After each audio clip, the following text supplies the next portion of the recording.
संभल में हुए बवाल के बाद इस वक्त कांग्रेसियों में विरोध प्रदर्शन जारी है। कांग्रेसियों का विरोध प्रदर्शन जारी है। इस वक्त इंडिया की टीम मौजूद है सीतापुर जिले के अंबेडकर पार्क में, और इस वक्त हम आपको दिखाना चाहेंगे जो कांग्रेसी जन हैं और कांग्रेस के जिला अध्यक्ष हैं, कांग्रेस के कार्यकर्ता हैं, उन सभी के द्वारा अंबेडकर पार्क में मौजूद होकर विरोध प्रदर्शन जताया जा रहा है। आप देख सकते हैं किस तरह से सभी के हाथ में मोमबत्तियाँ हैं और सभी लोग नारे लगाकर अपना विरोध प्रदर्शन जता रहे हैं। हम आपको इनसे बात कर भी जानेंगे किस लिए ये लोग इस वक्त यहाँ अंबेडकर पार्क में मौजूद हैं और मोमबत्तियां जलाकर क्यों विरोध प्रदर्शन जता रहे हैं, क्या इनका कारण है।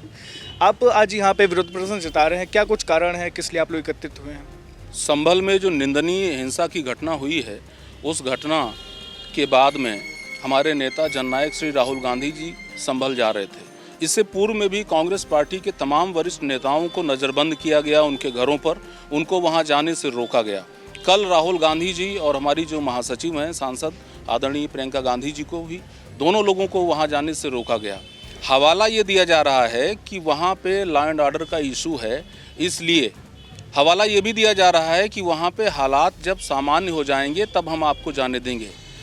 हम कांग्रेस जनों का सवाल ये है कि आपके जो तरीका है हालातों को सुधारने का, हमारा प्रश्न चिन्ह उसी पर है। हम आपके तरीके से सहमत नहीं हैं। आपके तरीके असंवैधानिक हैं, आपके तरीके अलोकतांत्रिक हैं। आप किस तरीके से दबाव में लेकर और किस तरीके से वहाँ चीज़ों को हल करने का प्रयास कर रहे हैं, हमारा सवाल ही वहीं पे खड़ा होता है। और आप ये कह रहे हैं कि नहीं, वहाँ के हालात जब सामान्य होंगे तब हम आपको जाने देंगे, तो वो सामान्य करने का तरीका हम लोग उसके विरुद्ध हैं। और जिस तरीके से राहुल गांधी जी को रोका गया है, आज ये एक सिंबॉलिक प्रदर्शन यहाँ पर है और इसके बाद संभल जाने के लिए हमारे नेता निकलेंगे।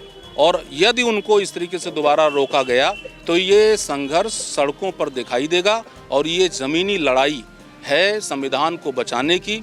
हर जगह आपने देखा होगा डीएम का एक प्रपत्र जारी हुआ, सोशल मीडिया पे वायरल हो रहा है। डीएम का प्रपत्र जिसमें कई जिलों के डीएम से अनुरोध किया गया है।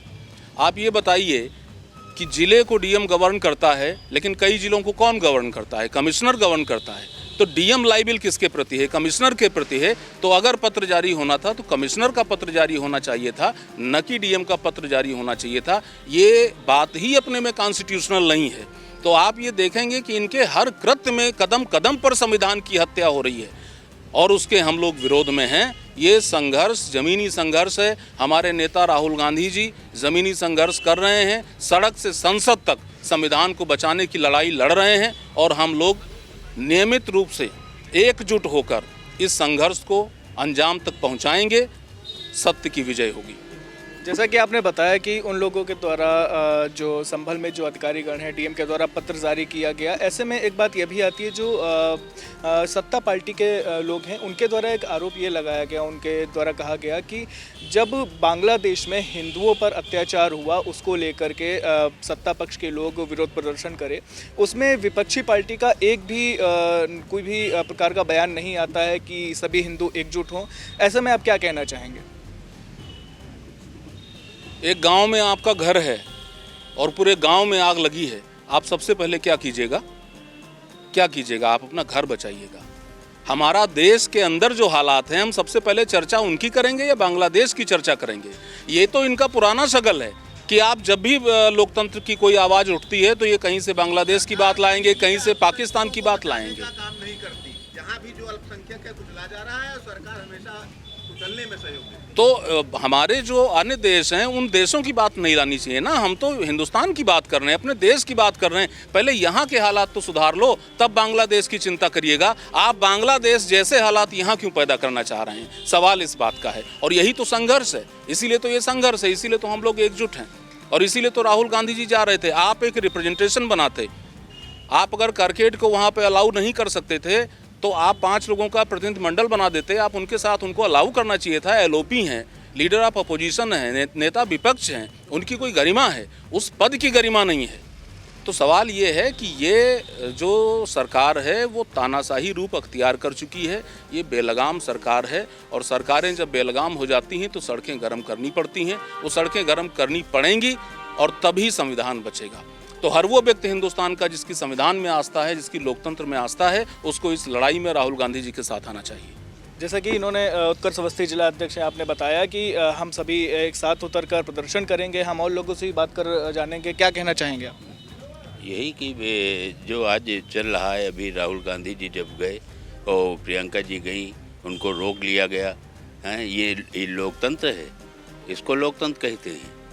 लोकतंत्र का मतलब ये है कि अभी अध्यक्ष जी ने बताया आपको कि अगर 5 लोगों की कमेटी होती, कमेटी के साथ राहुल जी को भेजा जाता। हमको मालूम तो पड़े देश में क्या चल रहा है। हम विपक्ष के नेता हैं, इतनी बड़ी पूरे भारत की सरकार में बैठ चुके हैं। पहली बार थोड़ा ये सरकारें चल रही, इससे पहले विपक्ष हुआ करता था, उसको हम लोग भेजा करते थे। तो ये सब मामला जो चल रहा है ये आगे के लिए हानिकारक सिद्ध हो रहा है। तो जैसा आपने बताया कि आगे के लिए हानिकारक सिद्ध हो रहा है, आपकी क्या राय है, क्या कहना चाहेंगे इसमें? देखिए, ये जो मोदी सरकार है ये पूरी तरीके से असफल सरकार है। ये देश में कहीं पर शांति व्यवस्था कायम रखने में बिल्कुल ही असफल साबित हो रही है। उसको व्यवस्था को सही करने के लिए, उसका जायज़ा लेने के लिए जब हमारे माननीय नेता राहुल गांधी जी संभल जा रहे थे तो उनके साथ अभद्रता की गई, ये कि बहुत ही गलत है। हम कांग्रेस जन इससे बहुत नाराज़ हैं। सड़क से लेकर के संसद तक हमारा संघर्ष जारी रहेगा। अगर नहीं कार्रवाई, नहीं उनको जाने दिया जाता है, उनके साथ में नहीं सही सब व्यवहार किया जाता है तो हम लोग सड़क पर मार्च करेंगे। जैसा कि आपने बताया कि सड़क से लेकर संसद तक हम इन सभी का प्रदर्शन जारी रहेगा। ऐसे में हमारे साथ कुछ महिला कार्यकर्ता भी मौजूद हैं, क्या कहना चाहेंगे आप इस मामले पे? मैं तो यही करती हूँ, पहले तो घोर निंदा करती हूँ कि जो इस तरीके का कृत्य एक सांसद के साथ में, और फिर वो नेता प्रतिपक्ष भी हैं, और उनके साथ में इस तरीके का रवैया तानाशाही हम लोग कतई बर्दाश्त नहीं करेंगे। दूसरी बात, ये तो मोदी जी के आचरण में हमें लगता है आ चुका है कि वो जब कभी भी बात होती है तो कश्मीर की बात करेंगे, बांग्लादेश की बात करेंगे और हिंदुस्तान की बात नहीं करेंगे। हिंदुस्तान में क्या हो रहा है आपने बहराइच में देखा होगा, आपने लखनऊ में भी देखा है। इस तरीके से हमारे जिलों की बात क्यों नहीं करते हैं? हमारे ज़िलों की बात करें जो हमारे हिंदुस्तान में है, सीधे वो कश्मीर की बात, पाकिस्तान की बात और बांग्लादेश की बात, इन देशों की बात करते हैं।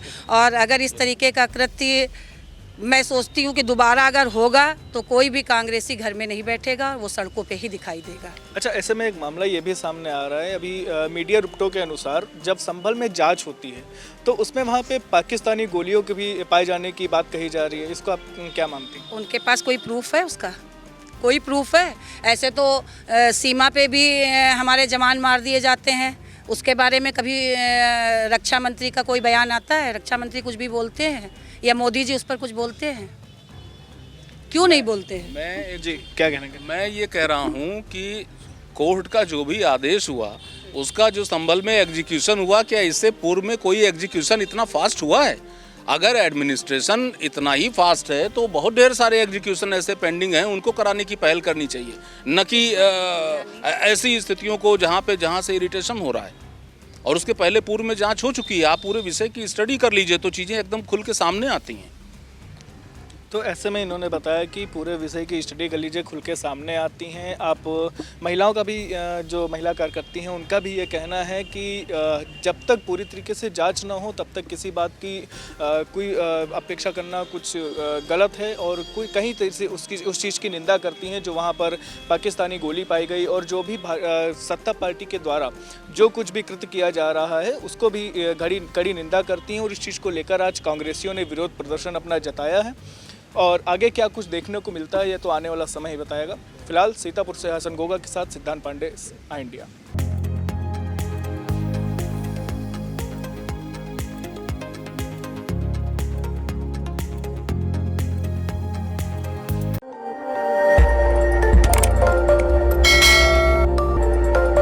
खबर आपकी, नजर हमारी।